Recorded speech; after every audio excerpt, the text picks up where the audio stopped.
Abra sua Bíblia comigo. No primeiro livro do profeta Samuel.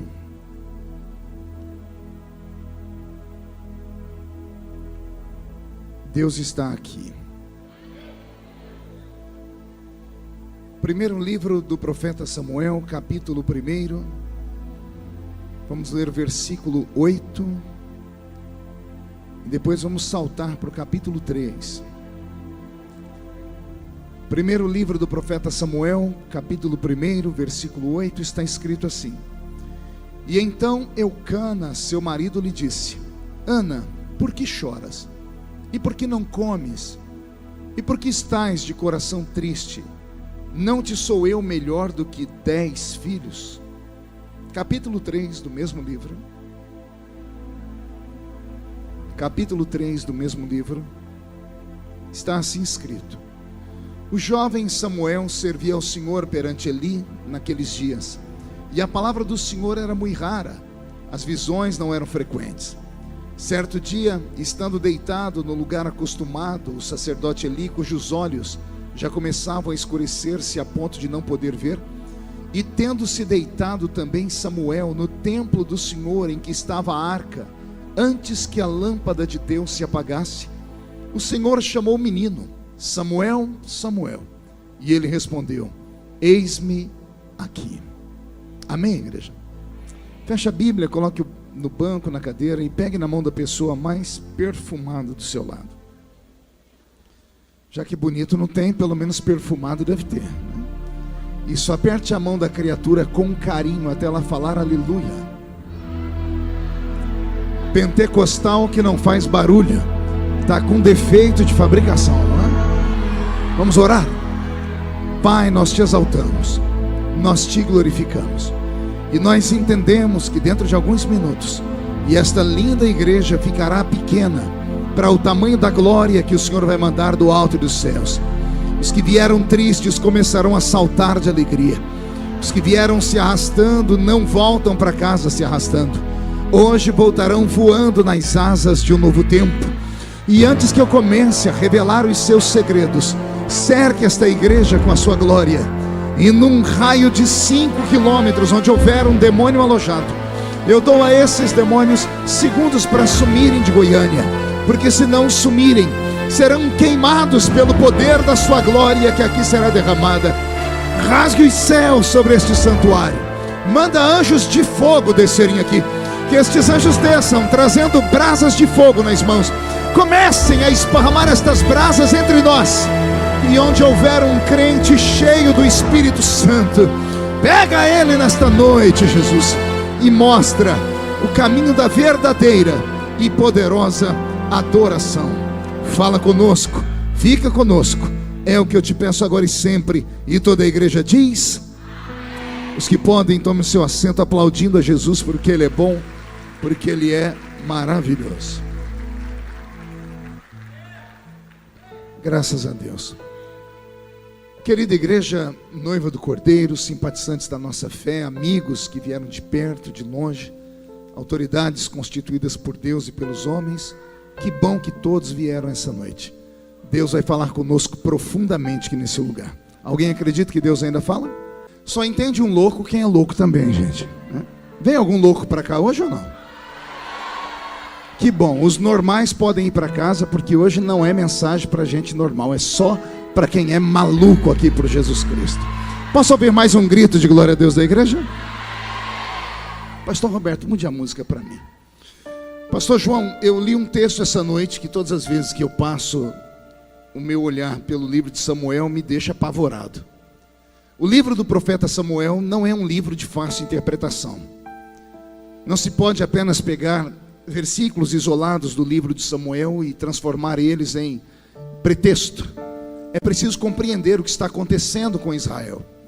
O profeta Samuel é erguido por Deus num tempo de mudança. Ele é o divisor de águas entre o estilo de governo do povo hebreu. Antes de Samuel, os hebreus viviam debaixo de uma monarquia, ou melhor, debaixo de uma teocracia, porque Deus era o rei do povo hebreu. E depois de Samuel, Deus levanta um regime monárquico, e é Samuel quem vai ungir o primeiro rei de Israel, que foi Saul, e na sequência ele unge o grande e poderoso rei Davi. Amém até aqui, igreja? Então Samuel não é apenas um livro, não é apenas um nome, não é apenas um personagem.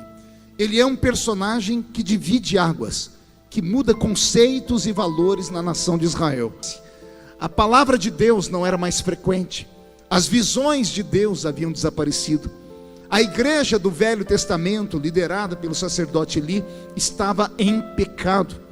Os filhos do sacerdote Eli, que herdariam o reino espiritual de Israel, eram dois moços, chamavam-se Ofni e Finéias, e eram mais pecadores do que toda a nação junta. A igreja do Velho Testamento está falida aqui no livro de Samuel, e é por isso que Deus vai fazer uma estéril ser mãe de filho. E é esse filho quem vai julgar Israel pelos próximos anos.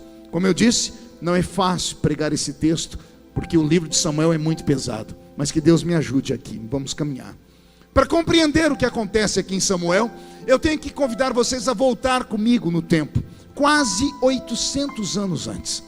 800 anos antes deste episódio, Israel está debaixo do chicote, da chibata do faraó. Israel, que havia entrado dentro do Egito pela porta, porque haviam sido convidados. Faraó trouxe o povo de Israel para dentro da sua pátria por causa de José, aquele José no Egito, que a gente insiste em dizer que era José do Egito. Ele nunca foi do Egito, ele estava no Egito. E é esse José que abre a porta para que Israel entre. Então Israel entra no Egito pela porta. Quem entra pela porta recebe banquete. Amém, igreja? Só que com o passar do tempo, morreu José, morreram seus pais, os seus irmãos, e a nação de Israel começou a crescer dentro do Egito. E os faraós que vieram dinastia após dinastia começaram a sentir ciúmes, inveja pelo crescimento dos hebreus, e combinaram em transformar toda a nação de Israel em escravos. E Israel ficou como escravo por 430 anos. Quantos anos eu disse? 430 anos de escravidão, o suficiente para que qualquer homem ou qualquer mulher e as suas descendências que viriam fossem revestidos com o manto da escravidão. Não apenas revestidos, mas investidos na mente e no coração com o conceito da escravidão. É por isso que quando Deus tira esse povo do Egito e vai levá-los para Canaã, no meio do caminho esse povo murmura. E quem sabe do que eu estou falando deve se lembrar. Israel murmurava de coisas horríveis. Israel falava assim para Moisés: Moisés, porventura não tinha cova para nos enterrar no Egito? Moisés, porventura no Egito não tinha cebola, não tinha alho, não tinha pepino? Gente, se eles falassem para Moisés, lá no Egito não tinha uma picanha, eu entenderia. Se falasse, no Egito não tinha uma Coca-Cola, eu entenderia. No Egito não tinha uma casa de 2 andares com pavimento, eu entenderia. Mas Israel, quando reclamava com Moisés, reclamava por falta de cova, reclamava por falta de cebola, de pepino, de alho, da água barrenta do rio Nilo. Isto é mentalidade de escravo. Eles saíram da terra da escravidão, mas a escravidão não tinha saído de dentro deles. Que Deus esta noite faça um limpa na nossa vida aqui. Já que nós deixamos a terra da escravidão, deixemos de ser escravos na mente também, e passemos a olhar para este lugar como o melhor lugar do mundo, porque o melhor de Deus ainda está por vir sobre a sua vida, sobre esta terra.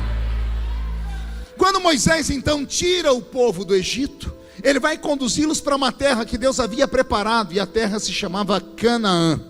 Deus tirou o povo de onde, igreja? Não, do Egito. Tirou eles de onde? E estava levando eles para onde? Eu amo ver a escola apostólica. De novo, Deus tirou eles de onde? Estavam indo para onde? Entre o Egito e Canaã, por 40 anos, eles peregrinaram no deserto, na península do Sinai. Quem já esteve na península do Sinai, como eu que estive lá várias vezes, você atravessa aquilo a pé em 30, 35, no máximo 40 dias. Israel conseguiu ficar perdido por 40 anos, num caminho que eles fariam em 40 dias, porque o Egito faz divisa com Israel. A cidadezinha que separa o Egito de Israel é Tebas, e ali em Tebas hoje está a fronteira. Dá para você atravessar a pé, 40 dias, você sai do Egito, do Cairo, e chega ali em Israel a pé. Pois eles ficaram 40 anos. Deus os colocou dentro de um labirinto. Deus cegou os olhos deles. Eles não enxergavam o caminho, não conseguiam observar mais nada. Por quê? Porque Deus ficou irado com eles. Deus não tinha a pretensão nem a intenção de destruir aquele povo no deserto, porque foi o que aconteceu. Saíram do Egito, diz a Bíblia, 600 mil homens de guerra. 600 mil homens de guerra eram homens que tinham exatamente 30 anos, Glaucinho. Naquela época em Israel, a emancipação do homem era aos 30 anos. Por isso que Jesus começa o seu ministério com 30 anos. É batizado com 30 anos. Porque com 30 anos o homem não dependia mais do pai nem da mãe. Então quando a Bíblia diz, saíram do Egito 600 mil almas de guerra, eram 600 mil homens que tinham exatamente 30 anos. Fora os mais novos, fora os mais velhos, fora crianças, bebês, senhoras. Se somássemos isso, fizéssemos um cálculo, chegaríamos a quase 3 milhões de pessoas. Quantas pessoas eu disse? 3 milhões de pessoas saem do Egito com destino a Canaã. Das 3 milhões que saíram, só 2 entraram em Canaã. Vou repetir. Das 3 milhões de pessoas que Deus tirou da chibata de Faraó, que Deus tirou da prisão do Egito, somente 2 conseguiram atravessar a linha de chegada e entraram em Canaã. Dos que saíram do Egito, entrou uma multidão em Canaã, mas multidão de pessoas que nasceram no deserto. Dos que saíram do Egito, só 2. E não se apavore e nem se escandalize, nem o grande líder, nem o pastor Moisés, a quem Deus confiou um cajado e deu a ele um rebanho de quase 3 milhões de ovelhas, conseguiu entrar com o povo em Canaã. Somente 2 entraram, Josué e Caleb. Qual é o nome dos 2? O restante foram sepultados na península do Sinai. E o dia que eu estava meditando isso, me deu um calafrio. Porque quando eu era menino na igreja, hoje só canto esses hinos bonitos que vocês cantaram aqui, né? E cada um dos que estava naquele microfone canta uma música bonita. Mas quando eu era menino na igreja, a gente cantava corinhos. E tinha um corinho que a gente cantava que dizia assim: caminhando eu vou, caminhando eu vou, caminhando eu vou para Canaã, glória a Deus. Por que é que nos ensinavam a cantar isso? Porque havia uma tipologia no louvor. Aliás, tudo antigamente era feito com base na Bíblia. Não era feito com base em sentimentos humanos de coração e alegria, de pulo e dança. Era feito com base na palavra. Quando nós cantamos caminhando eu vou para Canaã, é porque nós deixamos o Egito. O Egito é símbolo do mundo, sempre foi. E Canaã, símbolo do céu. Por que cantávamos que estávamos indo para Canaã? Porque aceitamos Jesus como Salvador e saímos do Egito. E caminhar com Cristo era caminhar até chegar ao céu. Amém até aqui? Vou fazer uma pergunta, espero que todos estejam atentos. Quem aqui já saiu do Egito? Levante a mão. Que bom.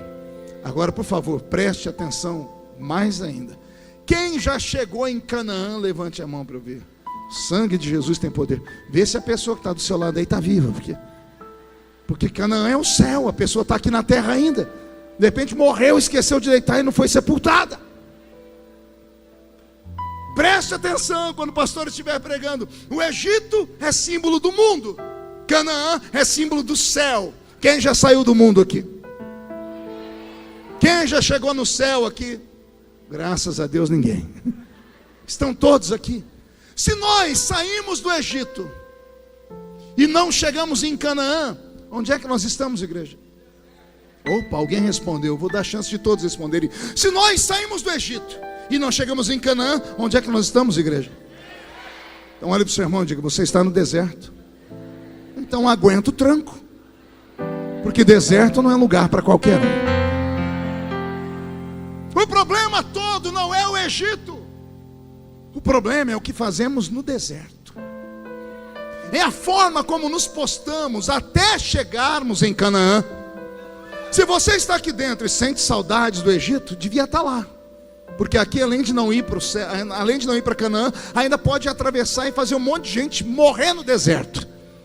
Se você está aqui e sente saudade da época que você bebia sua cachaça, fumava o seu cigarro, mexia com maconha e tinha trocentas mulheres ou 300 namorados, é sinal de que você saiu do Egito, mas o Egito não saiu de você ainda.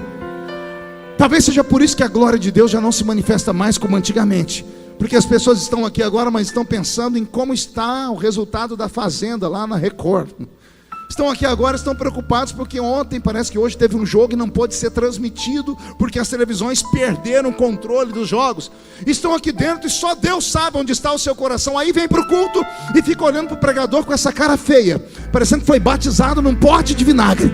E fica dizendo, eu prefiro música do que ouvir a pregação. Aí fica o culto inteiro com esse olho seco, parecendo olho de sapo que morreu no dia de enchente. Aí vem para uma igreja pentecostal e fica com essa boca travada, essa boca de aço, essa língua de ferro, esse queixo de concreto. Com todo respeito, se você quer ir para Canaã, você tem que começar a viver Canaã aqui dentro mesmo.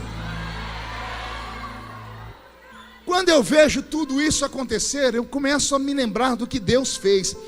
Teve uma época, isso aqui é de escandalizar a gente. Deus chamou Moisés, olha o que Deus disse: Moisés, eu vou destruir esse povo. Pode imaginar Deus com esse tipo de conversa com alguém? Deus esperou a nação inteira dormir lá no deserto, depois de murmurar por falta de cebola, pepino, alho e água barrenta e cova. Deus chamou Moisés e falou: Moisés, sim senhor, eu vou destruir esse povo. Olha o que Moisés diz para Deus: o que as nações vão dizer do Senhor?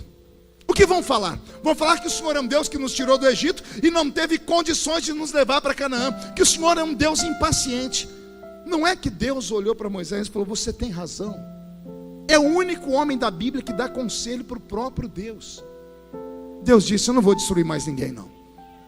Passou um tempo, Deus ficou furioso de novo e disse: Moisés, agora eu vou destruir. E Moisés disse: Senhor, não destrói o povo, tem paciência com eles. Deus, por amor a Moisés, não destruiu. Até que teve um dia que Deus olhou para Moisés e disse: não tem como conversar com ele, ele é um homem manso demais. Eu vou fazer logo uma proposta indecente para ele. Deus falou assim: Moisés, vou destruir o povo, e antes de você defendê-los, escute a minha proposta. Eu vou fazer de você uma outra nação, uma grande e poderosa nação. Um dia eu estava lendo esse texto, tinha uma crise de riso. Quer perguntar o porquê? Eu falei: Deus, não faz essa proposta para mim, porque eu pastorei a igreja há 10 anos. Tem dia que é glória, é fogo, é festa, dá tudo certo. Mas tem dia que os crentes dão uma mão de obra, dão um trabalho, que você fala: o que eu estou fazendo aqui? Se Deus me pega num desse dia e fala assim: Mark, eu vou destruir essa igreja e vou te dar outra, eu falo: faz logo, Senhor. Ainda bem que Deus não fez essa proposta para mim, fez para Moisés. E mesmo sendo Moisés o homem mais manso da terra, a palavra desceu do céu, entrou no ouvido. Quando foi descer para o coração, Moisés desceu para o joelho. A Bíblia diz que ele cravou os joelhos no chão, jogou terra sobre a cabeça e rasgou a roupa. E olha o que ele disse a Deus: Senhor, se for para destruir esta nação, risca o meu nome do seu livro. Deus tomou um susto, porque ninguém nunca fez isso. Por isso que a Bíblia diz que Moisés foi o homem mais manso da terra. Deus olhou para Moisés, ficou sem saber o que falar e disse: tá bom, Moisés, não vou destruir o povo, diga ao povo que marche. Moisés ficou de pé. Quando ele foi gritar para o povo marchar, Deus disse: Moisés, sim senhor, eu não vou destruir o povo, mas eu vou fazer uma coisa pior do que a destruição. Imagina Moisés tremendo. O que é que o senhor vai fazer, Senhor? Vocês estão no deserto, não estão? Sim, Senhor, eu vou puni-los no deserto. Eu imagino Moisés dizendo: Senhor, já sei, o Senhor vai nos queimar com o sol do deserto. Porque o deserto na península do Sinai, durante o dia, 55 graus na sombra. Já sofri naquele lugar.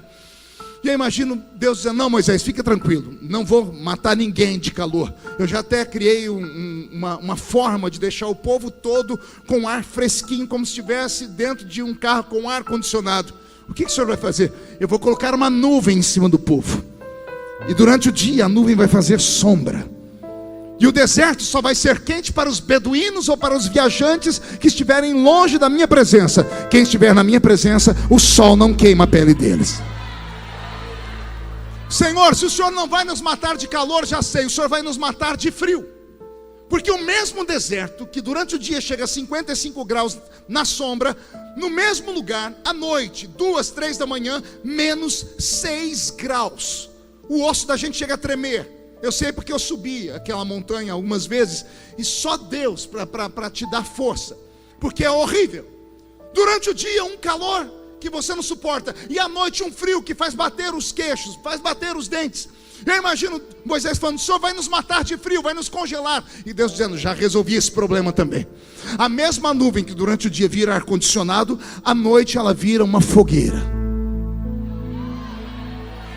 E o calor da fogueira, da nuvem, vai aquecer o povo durante a madrugada. E quer ver como Deus é detalhista? Acendia uma coluna de fogo lá no céu, e não ficava de dia na terra, porque com claridade ninguém dorme. E Deus, para deixar o povo dormir em paz, fazia a nuvem aquecer, mas ela não clareava. Durante o dia, sombra; à noite, calor. Senhor, se o Senhor não vai nos matar de calor e nem de frio, já sei, o Senhor vai nos matar de fome, aqui nesse deserto. O Senhor falou aí em 40 anos, onde nós vamos conseguir comida? E Deus dizendo: já resolvi esse problema também, não mato ninguém de fome. Já transformei o céu numa padaria. Por 40 anos vai chover pão na mesa de vocês. Digo eu, não a Bíblia: Senhor, e se o povo enjoar do pão? Já tenho o plano B. Eu fecho a padaria e transformo o céu numa churrascaria, e eu faço chover carne na mesa do meu povo. E foi o que aconteceu com Israel. Quando eles enjoaram do pão, lá veio as codornizes. Senhor, se o Senhor não vai nos matar de fome, nem de calor, nem de frio, já sei, o Senhor vai nos matar de sede, porque não tem água aqui nesse lugar. Somente o mar que banha aquela costa, e a água é saloba. No deserto não tem água. E Deus dizendo: já resolvi o problema, Moisés. E como é que o Senhor resolveu? Olha para trás, está vendo aquela rocha? Eu vou colocar pés naquela rocha. Aquela rocha vai se chamar Rocha de Meribá. Para onde vocês forem, a rocha vai andar atrás de vocês. Isso você nunca ouviu. Vou repetir: a rocha de Meribá não era só uma rocha, ela tinha pernas. Porque para onde o povo ia, quando eles tinham sede, eles olhavam para trás, lá estava a rocha de novo. E eu tenho uma notícia só para os desavisados: a rocha de Meribá chegou aqui antes de todo mundo nessa noite. A rocha de Meribá, chamada de Jesus de Nazaré. Ele diz: eu sou a fonte da água da vida. Quem bebe da água que eu tenho para dar nunca mais tem sede. Quem já bebeu da fonte dessa água? Deixa eu ver quem já bebeu. Maravilha. Se o Senhor não vai nos matar de calor, nem de frio, nem de fome, nem de sede, já sei, o Senhor vai nos matar de vergonha. Se é 40 anos, não tem roupa que resista. Nós vamos ficar nus no deserto. E o Senhor dizendo: já resolvi esse problema também. Como, Senhor? A roupa não envelhece e o sapato não fura. Por 40 anos, sem ter uma máquina de costura, não faltou roupa para aquele povo. Foi a única vez na raça humana que os homens tiveram paz por 40 anos, que as mulheres não pediam roupa, não pediam: cadê o cartão de crédito para ir no shopping center? Foi a única vez por 40 anos que homem nenhum teve que se preocupar com roupa, porque a roupa não envelhecia e o sapato não furava. Depois de ouvir essas coisas, eu imagino Moisés dizendo: bom, se o Senhor não vai matar a gente de sede, nem de fome, nem de calor, nem de frio e nem de vergonha, como é que o Senhor vai nos punir?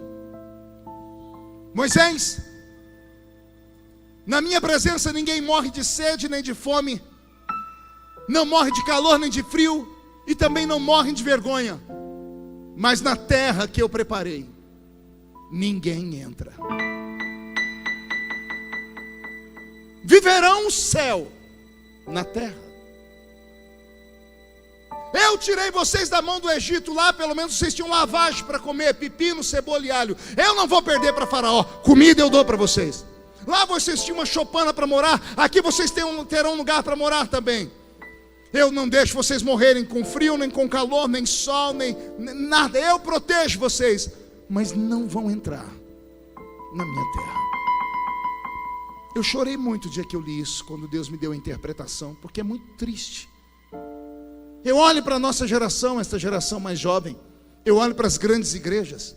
Eu olho para o meio evangélico mundial e vejo como estamos enganados. Porque muitos crentes apostam a sua salvação, ou estarem bem com Deus, por causa dos bens materiais que têm. Muitos crentes dizem assim: não, Deus está comigo porque eu tenho um carro novo. Deus está comigo porque eu tenho uma casa. Deus está comigo porque eu tenho um emprego. Deus está comigo porque eu tenho saúde. É sinal que está dando tudo certo. A pessoa está com a vida mais torta do que... Só Deus, vou ficar quieto.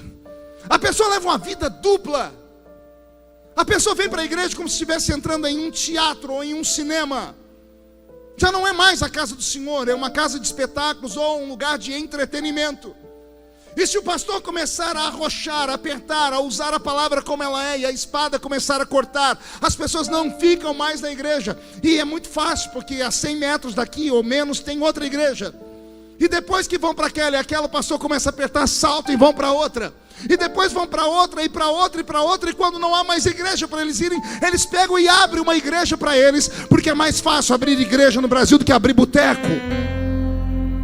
As pessoas querem viver o céu na terra. Podem ter tudo na terra, mas entrar no céu... Eu vou falar de novo. Pode ter tudo aqui, mas se a trombeta do arrebatamento tocar agora, os ouvidos tomados por comichões não podem ouvir o toque da trombeta. Uma coisa é a graça de Deus, outra coisa é a extrema graça que os homens aplicaram à graça de Deus. Desde criança eu aprendi a palavra me ensinada no púlpito. O pastor disse, Jesus disse: venha como está e mude de vida. A pregação nos dias atuais é: venha como está e fique como veio. E aí eu acrescento uma frase: no futuro, depois vamos ver como é que vai ficar. Bênção material nunca foi sinônimo de graça divina. O sinônimo da graça divina é arrependimento. O sinônimo da presença de Deus numa igreja é quando as pessoas entram dentro do culto e são confrontadas, quando elas ficam inquietas, quando a palavra mexe com a mente delas e deixam elas num sentido que elas precisam mudar de vida, quando elas são chamadas à responsabilidade. Israel fez tudo errado e pagaram um preço, não entraram no céu. E alguém vem me dizer: não, pastor, estamos em avivamento, o senhor está errado. O ano passado eu estava num hotel, Glaustinho, estava tão feliz que eu liguei ao Jornal Nacional e o William Bonner, pela primeira vez, falou assim: marcha para Jesus em São Paulo explode. 3 milhões de crentes marchando, e colocou um pedaço dos crentes gritando: Jesus é o Senhor, Jesus é o Senhor. Eu achei lindo aquilo. Quando eu fui dar uma glória a Deus, o Espírito Santo falou assim: filho, não dê glória a Deus ainda, veja se ele vai completar a frase dizendo: mais de 3 milhões de pessoas marchando para Jesus, vírgula, e um paralítico andou. Veja se vai dizer que um cego viu. Veja se vai dizer que houveram centenas e milhares de pessoas da Cracolândia que foram lá para o meio da marcha e se converteram.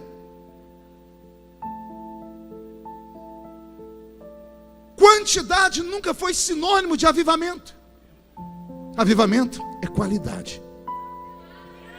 E qualidade não é ajuntamento.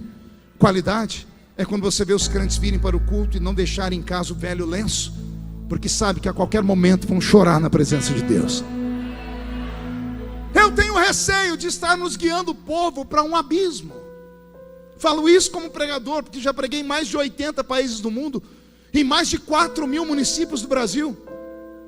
Tenho mais de 30 milhões de DVDs esparramados com pregações ao redor do mundo. Me envelheci pregando, eu prego desde os 13 anos de idade. E de repente eu começo a fazer uma meia-culpa, uma reavaliação, e começo a ver as igrejas, e começo a ver que nós estamos perdendo as coisas mais simples que tínhamos. Estamos perdendo as coisas mais doces do cristianismo. Estamos perdendo o respeito próprio, o amor ao próximo. Que Deus nos ajude nessa noite. Que nós não sejamos enganados pelo espírito do anticristo que já governa. Há 3 semanas atrás, um pastor poderoso no Brasil, muito conhecido, fez um vídeo dizendo: temos que reavaliar a Bíblia. Alguém viu isso? Ele disse: tem coisas na Bíblia que ficaram no passado. Nós temos pessoas hoje na igreja com a sua sexualidade diferente, nós temos que dar oportunidade a elas, nós temos que contemporaneizar a Bíblia. Nós não podemos mais expulsar as pessoas por causa dos seus pecados de adultério. Eu falei, meu Deus, onde é que nós estamos indo? Que caminho estamos tomando? Saímos do Egito, estamos no deserto, e por estarmos no deserto, porque Ele nos tirou do Egito, nada de ruim nos acontece. O sol não nos queima, o frio não nos congela, não falta água, não falta alimento e não passamos vergonha. Mas a pergunta que fica é: entraremos no céu? Veremos a face adorada de Jesus Cristo de Nazaré? Cantaremos com os santos anjos? Participaremos das bodas do Cordeiro? Eu não sei você, mas está na hora de nós reavaliarmos a nossa fé. Porque se a trombeta do arrebatamento tocar hoje, e daqui de dentro só 2 crentes subirem, um sou eu, quem é o outro? Vem atrás, deixa eu ver.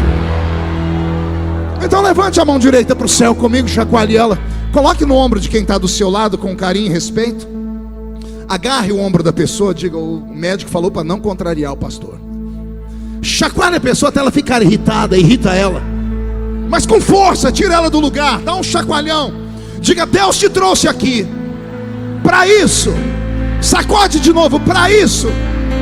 Deus te trouxe aqui para sacudir a sua fé, para sacudir a sua esperança, para sacudir o seu ministério, para sacudir a sua vida, a sua família, a sua casa, para sacudir este ministério.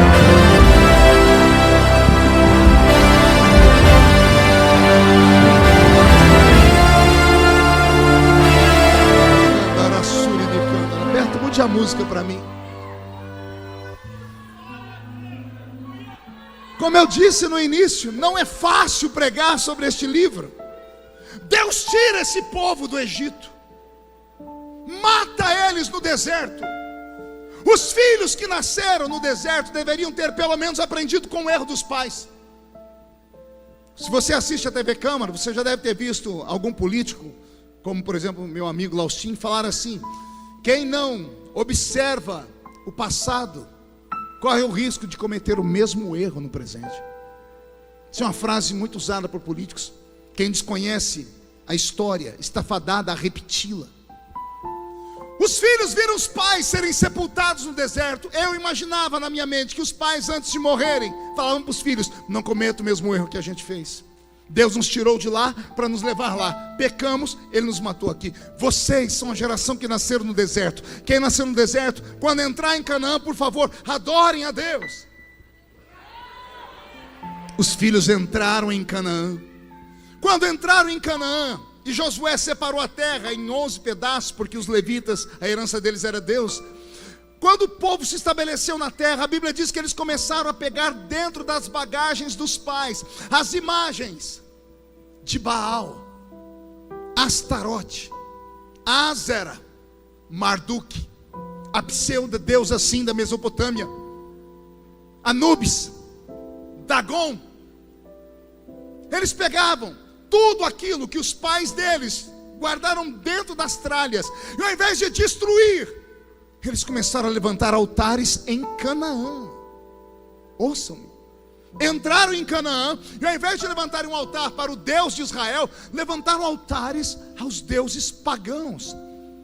Deus ficou tão furioso que de 40 em 40 anos Israel caía na mão de um povo vizinho. Os heteus, girgazeus, todos os deuses da terra oprimiam Israel. E aí o povo chorava. O povo era terrível. Faziam tudo de errado. Quando Deus punia, eles escondiam os ídolos. Eles rasgavam as roupas, jogavam poeira na cabeça e choravam. Deus, como é pai, olhava para eles e acreditava que eles iam mudar. Então Deus levantava um juiz. E nós temos o livro de Juízes. 270 anos de perseguição ao povo de Deus. E entre os juízes nós temos Sansão, Baraque, Débora, Jefté, Eude, Gideão. E o último dos juízes que vai nascer é o profeta Samuel. Quando Samuel está ainda na mente de Deus para nascer, Deus olha para a nação de Israel inteira e vê que a igreja do Velho Testamento toda está perdida e em pecado. Como a igreja estava em pecado, a sociedade toda foi contaminada, ao ponto das crianças estarem contaminadas. Porque Deus poderia ter entrado na casa de um hebreu e pegado um bebê, uma criança, vou usar esta criança. Todos estavam em pecado, todos estavam contaminados. Não havia vou repetir, não havia que Deus pudesse usar. É nesse período que a Bíblia vai contar a história para nós, de que havia um homem chamado Eucana. Eucana se casou com uma mulher chamada Ana. Todos os anos eles subiam até o templo de Deus para oferecer sacrifícios. Ana não podia dar filhos. Eucana amava tanto Ana que dava a ela 7 vezes mais do que ele dava a Deus. A Bíblia diz que Eucana contraiu um casamento com uma mulher chamada Penina. Penina tinha filhos e Ana não tinha. A Bíblia vai dizer que Penina atormentava Ana, mas ela não atormentou Ana no primeiro ano, nem no segundo. Foi 10 anos depois. Quantos anos depois? Eu imagino uma festa de gala, Eucana exibindo o seu troféu, que era Ana. Uma mulher casada com um homem há 10 anos, uma menina bonita, porque eles eram desposadas com 13, 12, 14 anos de idade. Eucana já um senhor maduro, com a menina dessa, uma menina bonita, nunca teve filho, o corpo do jeito que ela casou está. E a outra, a Penina, que ele casou com ela para ter filhos, a Penina era parideira. A Penina tinha filho todo ano. 10 anos depois ela tem 10 filhos. A visão que eu tenho de Penina é assim, uma mulher com um bebê aqui, outra aqui, outro aqui, e ela empurrando um carrinho aqui com o pé. A coitada da Penina, que não tinha clínica de estética na época, está com o corpo deformado. Eucana olhava para a Penina e não sabia se ela estava de frente ou de costa. Depois de 10 gravidez, o corpo dela se desintegrou. E aí quando ele chegava em casa, em vez de ele olhar para a Penina, a Bíblia diz que Eucana amava Ana. É claro que amava, porque homem é visual. Ele via Ana bonita, corpo bonito, perfumada, rica, porque é mulher de fazendeiro. Ana não sentia falta de filhos, porque o marido supria com o amor dele, com o dinheiro dele, com tudo que ele tinha. Então em uma festa, Eucana está exibindo Ana aos convivas. Está aqui a minha mulher, essa jovem, ela casou comigo há 10 anos, ela não envelhece, olha que mulher linda. Penina está num canto cuidando das crianças. O coração de Penina ficou machucado. E Penina se vingou de Ana. Pergunte como. Passou perto de Ana e disse assim: do que adianta ser bonita? Do que adianta ser rica? Do que adianta ter tudo, se quando você morrer, não terá um filho para chorar no seu caixão, para pegar na alça do caixão e te enterrar? Quando você morrer, o seu nome será apagado da história, porque você não deixou sementes. A ficha caiu. 10 anos depois, a ficha de Ana caiu. E aí ela subiu no santuário de novo, como fazia todo ano. Mas dessa vez ela não foi só com um sacrifício. Tudo que o marido deu a ela levou para Deus.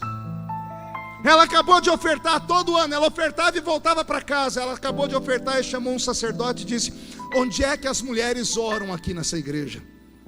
E ele disse: lá naquele canto, do outro lado. O alpendre das mulheres era longe do alpendre dos homens.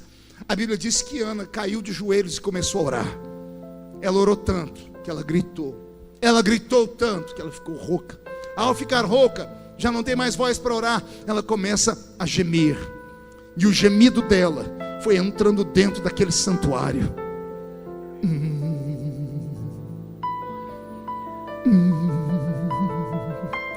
O som foi subindo. Chegou onde estava o sacerdote cego chamado Eli, com a boca cheia de gordura. A Bíblia diz que ele era obeso de tanto comer da gordura das ovelhas. Eu imagino ele vindo com uma coxa de frango, a barba cheia de gordura. Ele está em pecado, os filhos estão em pecado, a igreja estava em pecado. Ele chega perto da Ana, olha a mulher orando e gemendo. E olha a pergunta do pastor: isso é hora de você estar bêbada? Ela estava orando, ela estava gemendo, ela estava clamando. E o líder espiritual dela perguntou se ela estava bêbada. Se ela fosse membro das nossas igrejas hoje, ela levantava e dizia: eu nunca mais congrego nessa igreja, e ia embora. Mas como ela estava quebrantada, ela olhou para o sacerdote chorando e disse assim: não, meu Senhor, a tua serva está amargurada de alma. a tua serva só queria um filho, porque se Deus me der esse filho, eu devolvo para ele. Deus olhou para a esquerda, para a direita, uma sociedade inteira de gente em pecado, inclusive o sacerdote. Na ausência de profeta, Deus usa jumenta. Deus tomou a boca do sacerdote em pecado, e o Espírito falou pela boca dele, dizendo: daqui a 1 ano você vai entrar aqui dentro, trazendo seu filho no braço. Ana saiu.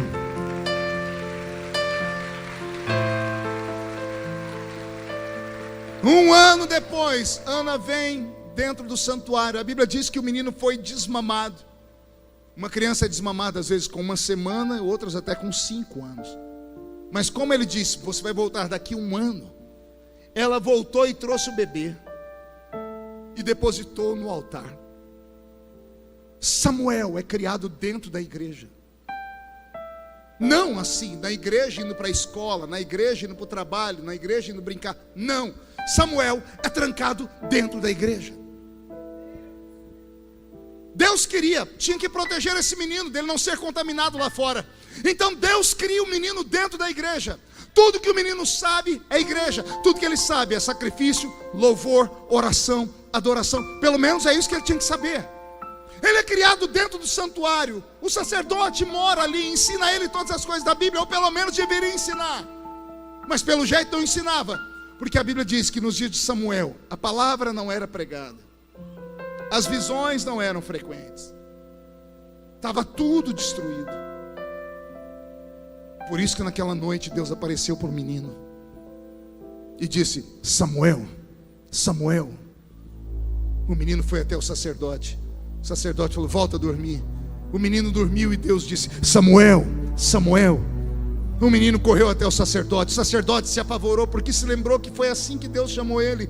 E olha o que o sacerdote disse. Acredito que ele disse tremendo: volte para o seu quarto. Há de ser que se a voz te chamar de novo, responda: fala, Senhor. Fala, Senhor, porque o teu servo ouve. Quando o menino estava dormindo, aí a Bíblia Sagrada é tão metódica, que eu amo a Bíblia. A Bíblia diz assim: e Deus chamou o menino Samuel antes que a lâmpada se apagasse. Antes que a lâmpada se apagasse. Tudo na Bíblia é profético. Lá no santuário tinha um menorá com 7 braços, em cada uma das canaletas abastecido com azeite batido, porque era mais fácil para ser incendiado. Em cima das canaletas, fogo, 7 lâmpadas, 7 braços, 7 tochas de fogo. Na calada da noite, o frio vinha muito intenso, e às vezes soprava e apagava uma lâmpada, 2 lâmpadas, 3 lâmpadas. Por isso o sacerdote tinha que chegar de manhãzinha no santuário, às 5:30, 6 da manhã, porque tinha uma lei de Deus dizendo: quem acendeu essa tocha fui eu, Senhor, e a lâmpada não pode se apagar. Aí a Bíblia diz: e Deus chamou o menino antes que a lâmpada se apagasse. Era a maneira de Deus dizendo: aquilo que eu acendo ninguém apaga. Pode ficar todo mundo desesperado, mas que vai nascer um avivamento, que vai haver uma revolução, que vai haver um despertamento, que os dons espirituais vão voltar a cair sobre nós, que os profetas vão ser desenferrujados, que aqueles que oravam em línguas estranhas vão voltar a orar 10 vezes mais do que antes, que aqueles que interpretavam línguas vão interpretar 2 vezes mais do que antes, que aqueles que tinham discernimento de espírito vão voltar a ter discernimento de espírito. A palavra da revelação vai descer, e isso vai. Eu profetizo em nome de Jesus que quem viver verá o maior avivamento que vai acontecer no Brasil, e vai começar em Goiânia, e vai começar aqui nesta noite, porque Deus chamou você pelo seu nome e te trouxe aqui só para te dizer: eu quero sacudir esta cidade com a minha glória.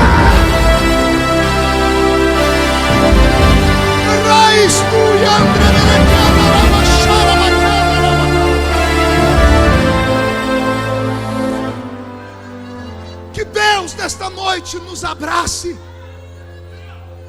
Que Deus nesta noite levante os nossos altares.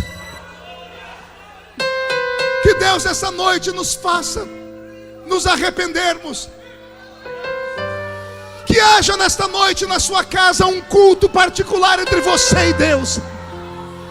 Que nesta noite o anjo das 3 da manhã te acorde e você possa escorregar da cama, cravar os joelhos no chão e se arrepender e chorar. Eu profetizo que a sua filha será visitada, o seu filho será visitado. Eu profetizo que os velhos serão visitados. Eu profetizo que nesta noite haverá uma revolução em Goiânia, Senhor. Onde houver uma taperinha velha, ou onde houver um templo de Salomão, que o seu Espírito desperte todos, porque Jesus está voltando. Ah, Jesus está voltando.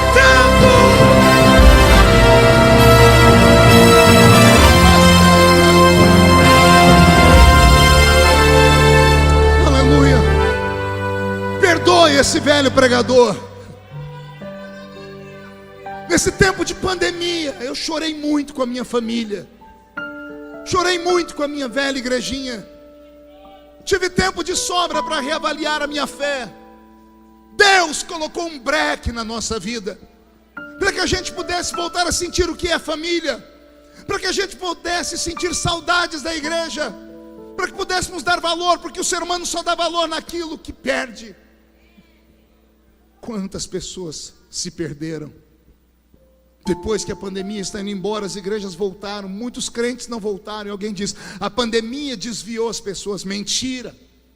A pandemia revelou os desviados. Eram pessoas que estavam conosco, mas só o corpo físico. As pessoas entram na igreja e acham que estão fazendo o máximo, quando na verdade não estão fazendo nada, porque entrar na igreja qualquer um entra. Tem até uma piada: por que é que o cachorro entrou na igreja? Porque a porta estava aberta. Se até cachorro entra em igreja, entrar na igreja não é um mérito. Entrar na igreja todo mundo entra, por isso que as igrejas estão cheias. Eu quero ver entrar no culto. Eu quero ver as pessoas saírem da terra e durante o culto chegarem nas regiões celestiais, porque é nas regiões celestiais que o Senhor desenvolve os dons espirituais. Por isso as coisas estão desaparecendo. Posso ser um pouquinho sorumbático aqui, pastor, se permite? Ser um pouquinho fleumático. Saudade, Glaustinho, da igrejinha da Vila Tatu, onde eu congregava. Que saudade. Saudade do culto de domingo, quando a gente chegava na igreja às 7 horas e dobrava o joelho, e ficava de joelho dobrado até o pastor dizer amém. Nós não vínhamos para a igreja, ficávamos sentados no banco, olhando a paisagem, vendo o telão da igreja, ou batendo papo com o irmão, ou mascando essa desgraça desse chiclete, que tem gente que está no culto e pensa que está na casa da mãe Joana. Nós não vimos para a igreja desse jeito. Aí as pessoas perguntam por que o culto era melhor. Era melhor porque nós entrávamos no culto desde o início. Sabe que crente, depois de 5, 6 anos na igreja, ele passa a tomar posse do lugar onde ele senta. Ele diz assim: esse lugar aí é meu, dá licença que é meu. A gente chegava na igreja, aqueles bancos duros. Quando a gente chegava às 10 minutos atrasado, tinha que pular os irmãos. Aí a gente agachava, ia ajoelhar, o banco estava molhado, ou de choro ou de cuspe. Vou repetir: no banco ou tinha lágrimas ou tinha cuspe. E às vezes tinha lágrima porque eles cuspiram muito na hora da oração, gritavam até o céu abrir. Agora, para mim, o melhor momento do culto, pergunte qual era, pastor? Era quando a gente estava de joelhinho dobrado e o velho pastor José Bispo, baiano sem pescoço. Conhece baiano sem pescoço? Sangue de Jesus tem poder. Pensa num povo brabo. O queixo dele era encostado aqui. Ele levantava com o olho cheio de lágrimas e começava a cantar assim: em fervente oração, tens no meu coração, na presença de Deus derramar. Conhece? Mas só podes fluir o que estás a pedir Quando tudo deixares faltar, quando tudo perante o Senhor estiver e todo meu ser Ele controlar,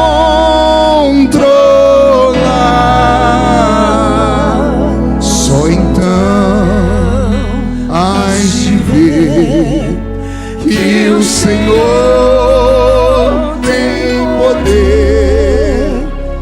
Quando tudo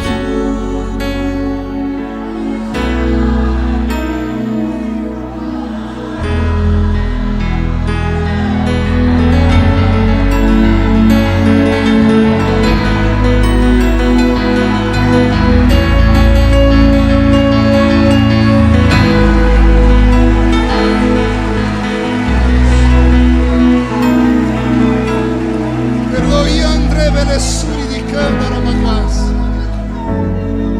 Erai sui André Becovas Naravagaste. Rapapawaya e sui André Velecando Roma de Caravas.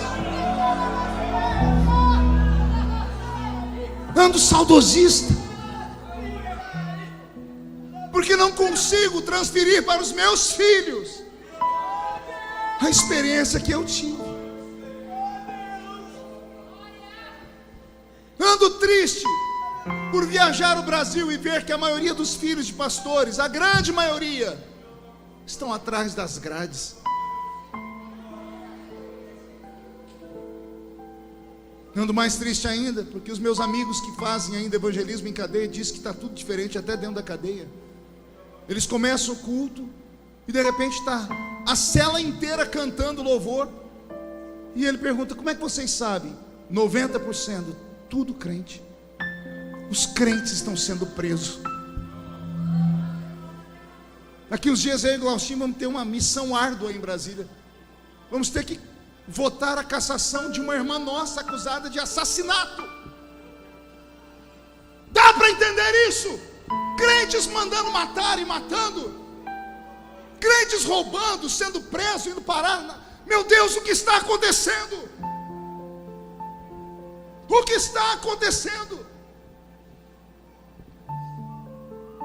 Eu não sei para onde nós vamos. Eu tenho medo de fracassar na minha missão.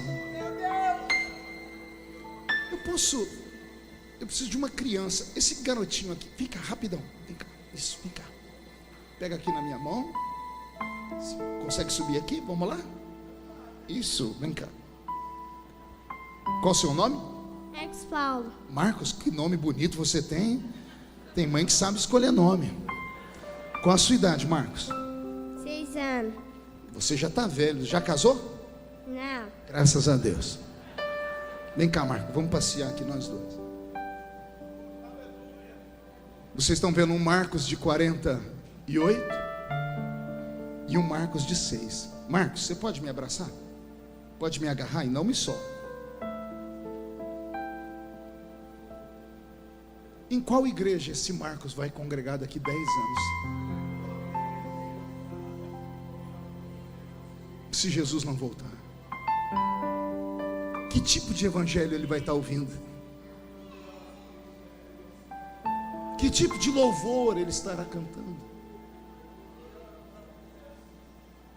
Porque tudo que uma criança vê, ouve e sente vai ser o alicerce dela. As pessoas perguntam como é que eu aguento, porque tudo comigo vai parar no Jornal Nacional. E eu explico: eu aguento porque os meus pés foram fincados em uma rocha. Eu conheci Jesus na minha infância.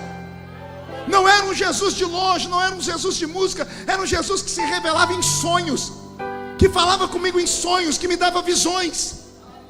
Eu experimentei Deus. E esta geração? O que sabem de Deus? O que aprendem na escola?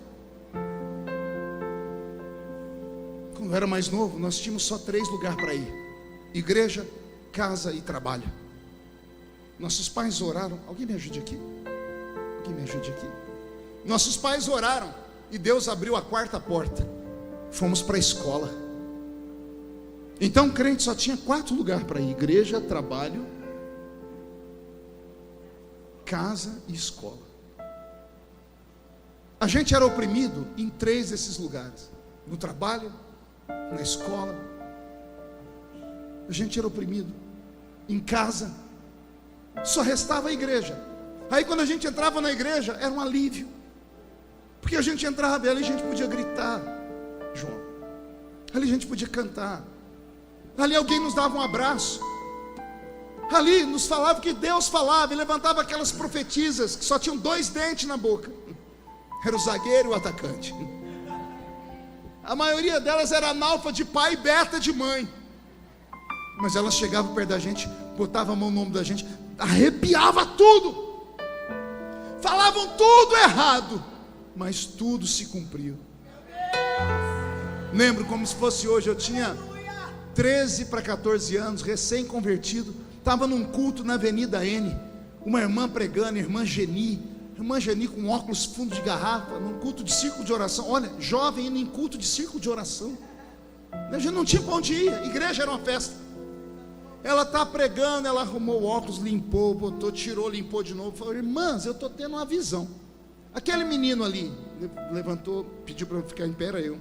Por que eu estou vendo a bandeira do Brasil enrolada em volta de você? O Brasil, você está enrolado na bandeira do Brasil. E onde você vai passando, um monte de bandeiras de outros países vai se curvando. No alto da Vila Tatu, numa igreja onde só tinha cortador de cana. Eu tinha 14 anos de idade, 13 para 14 anos de idade. Deus falava. Eu vou repetir: Deus não era um ser que morava lá na cima das nuvens, 1 milhão de quilômetros longe da gente, inacessível, não. Deus caminhava conosco.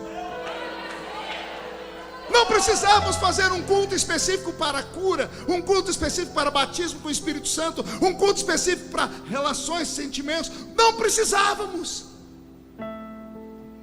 Todo culto acontecia isso. Vila Tatu não tinha hospital, nem farmácia, e doença só ataca de madrugada. Acordava a vila inteira, Laustinho. A gente abria a janela para ver os gritos. E lá vai um homem correndo com a criança no braço, todo mundo atrás dele. De repente ele bate na porta do presbítero da igreja, irmão Ovídio Ramos, um negro alto de 2 metros de altura, a mão parecendo uma raquete de tênis, desse tamanho, a barriga assembleiana, né? Curva da prosperidade, cemitério de frango. Irmão Ovídio abre a porta e fala: o que foi? E o irmão gritando: meu filho está morrendo. Ele falou: Karma, você trouxe aqui por quê? Porque a Bíblia diz que o presbítero pode orar. Ele disse: pode mesmo, vem cá, vou pegar o óleo. Não tinha óleo. O irmão Ovídio abre uma lata de banha de porco. Oh, glória. Enfia a mão na banha de porco e unge a criança da cabeça aos pés. Unta o corpo do menino inteiro, termina de ungir e fala assim: pode levar, porque Jesus já curou. De manhãzinha, a vila acordava, e lá estava o menino empinando uma pipa. O menino estava morrendo, mas agora de manhã já está empinando uma pipa. E a mãe toda fez assim: o presbítero orou, Jesus curou. Jesus não cura mais como antes. Pergunte por quê? Você tem plano de saúde. Todo mundo tem Unimed. Todo mundo tem conta na farmácia. Esquecemos do altar e dos milagres do altar. Esquecemos daquilo que Deus faz. Sabe a pior coisa que tem para um pai? Pergunte qual é. É o filho virar adolescente. Tem algum pai que tem filho adolescente? Meus sentimentos. É uma prova. Porque o filho adolescente, ele acha que sabe tudo. E ele acha que não precisa do pai para nada.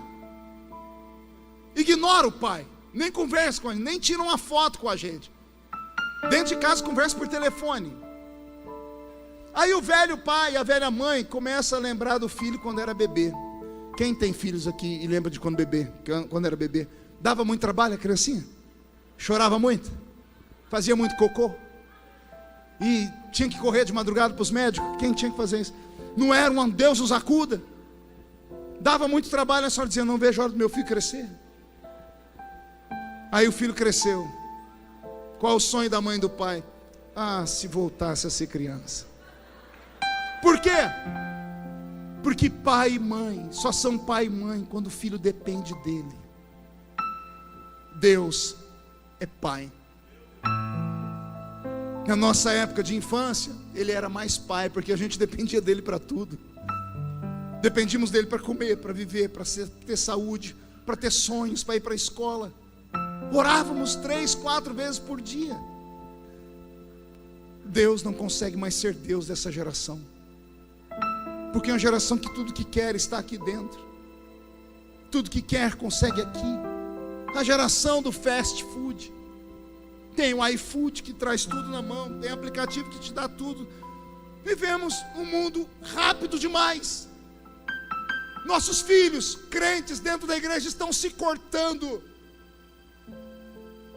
Nunca houve um índice de tanto suicídio entre crentes como nesses últimos 5, 6 anos. Isso era uma coisa inadmissível. 1 ano e meio atrás eu enterrei o meu copastor, um menino de 33 anos. Bonito, casado com uma modelo. Pregou uma mensagem, Glaustino, no culto do domingo à noite, que a igreja foi ao delírio. Na terça-feira subiu numa ponte de 100 metros de altura e pulou. Onde estava o Espírito que usava os crentes com revelação, com discernimento? Porque a igreja olhou para ele pregando e foi um super-homem, mas ninguém teve o discernimento de saber que aquilo era só casca, que por dentro ele estava destruído e morto. Pode parecer loucura o que eu estou pregando, mas eu tenho medo desta geração não ir para o céu.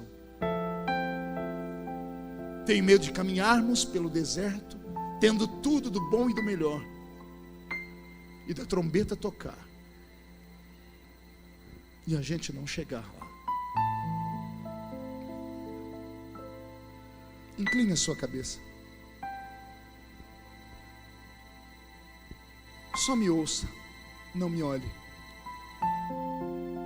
Será que Deus poderia transformar esse telão que está atrás de mim agora em um ponto de revelação, travar as portas e começar a rodar o filme da sua vida aqui? Não a vida que todo mundo vê, a sua vida de madrugada, na frente do computador, do seu celular, das coisas que você faz durante o dia. Será que Deus poderia revelar aqui como é a sua vida conjugal? Será que Deus poderia revelar aqui o mais profundo dos abismos que é a sua alma? Se Deus fizesse isso agora, ia ter gente aqui que ia querer cavar um buraco no chão e se jogar lá dentro.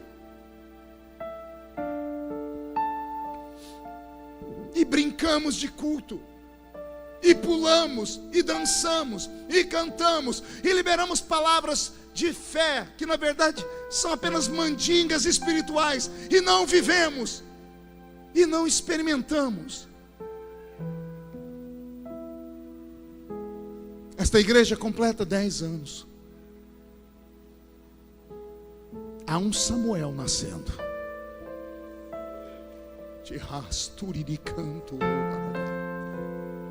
Nesses 10 anos, a Assembleia de Deus Semear vai gerar um Samuel. E esse Samuel vai profetizar a casa de Eli, que está esparramada por essa Goiânia, essa terra que já foi terra de avivamento, de louvores, que deu para o Brasil os maiores louvores, que deu para o Brasil os maiores pregadores da minha infância. Vai nascer um Samuel.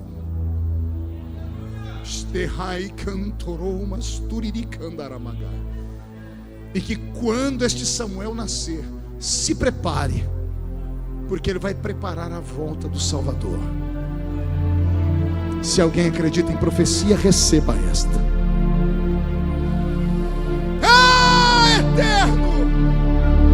Tinas toriantre belecando robas, herloiantre belecando arabasuria, rabababaya e suian que entrequeva naraste, redegassuria andarabassuria. Pai, eu quero um sinal de que o Senhor está nesta palavra. Onde houver um crente batizado com o Espírito Santo, eu quero ouvir um coral de línguas estranhas aqui, meu Pai. Se esta palavra está vindo do céu e não de mim, caia a sua glória sobre este lugar agora.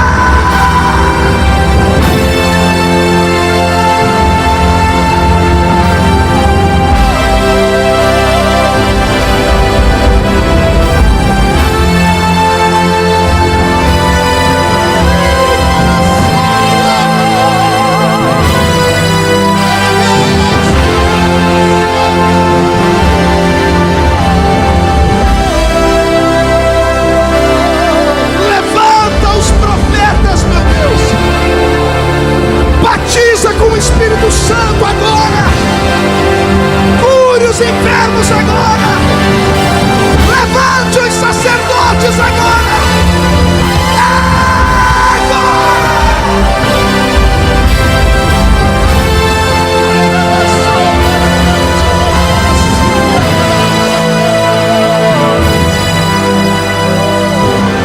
de olhos fechados, fique sobre os seus pés.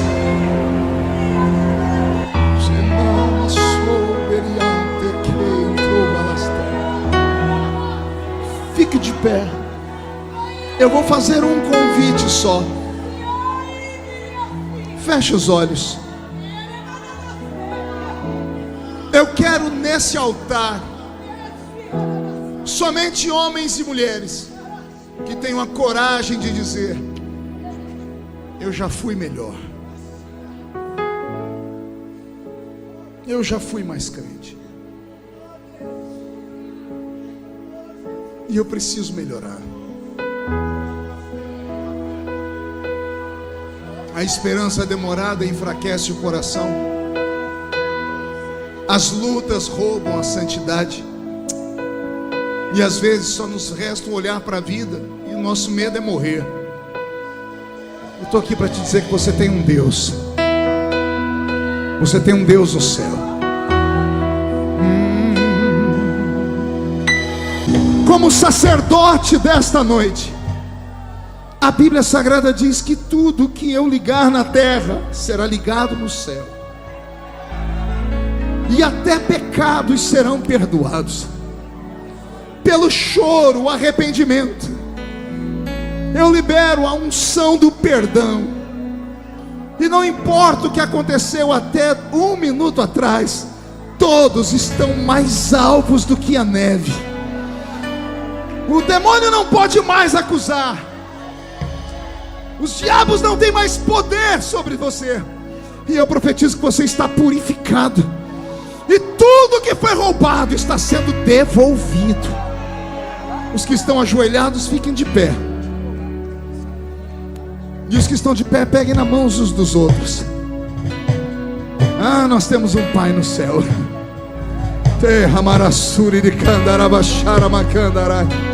Feche os olhos e ore. De olhos fechados, onde houver um Samuel, levante a mão direita para o céu. Todos os Samuéis.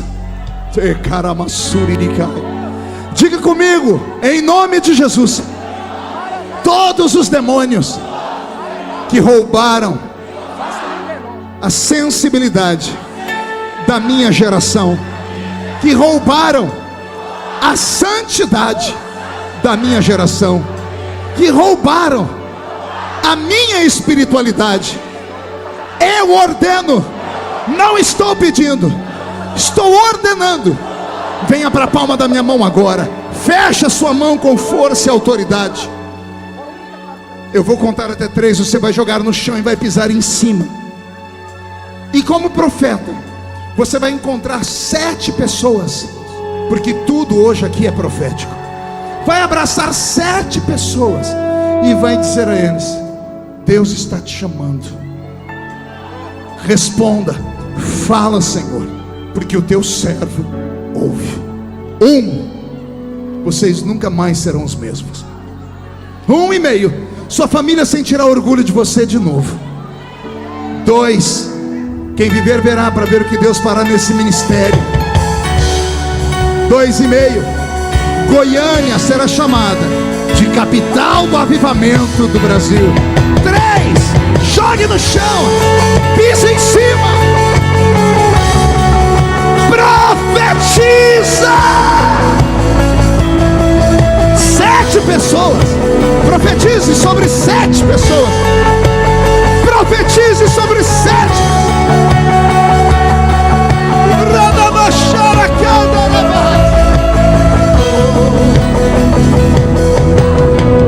Tu és a minha luz, a minha salvação, a ti me renderei. Se ao teu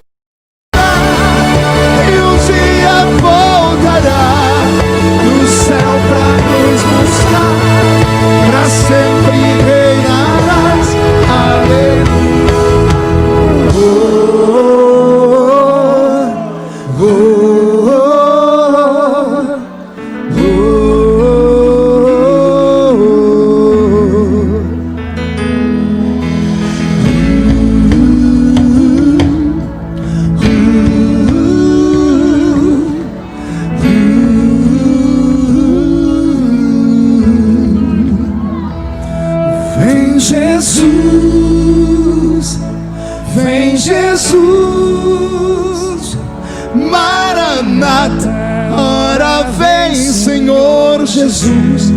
Canta com a gente. Vem Jesus. A igreja. Vem Jesus. Só a igreja.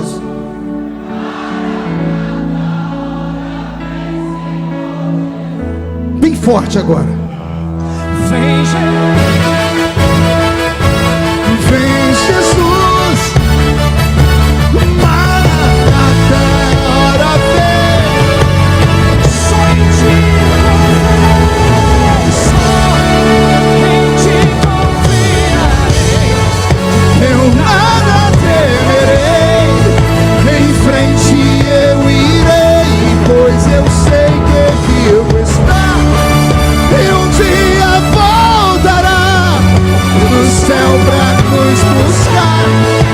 Sempre reinarás, aleluia.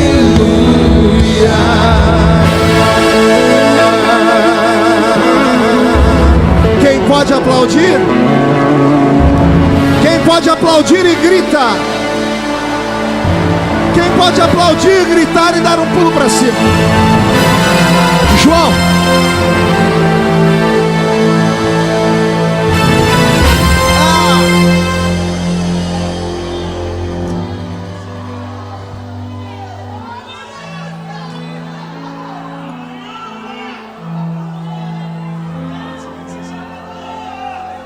Adore, adore Jesus, adore. Adore, adore. Se entregue. Isso. Eis aí um tapa na cara do diabo. O diabo vai se lascar no inferno essa noite. Todos os projetos que ele tinha contra vocês, escrito, sacramentado, que ele achava que ia dar certo, Deus fez assim.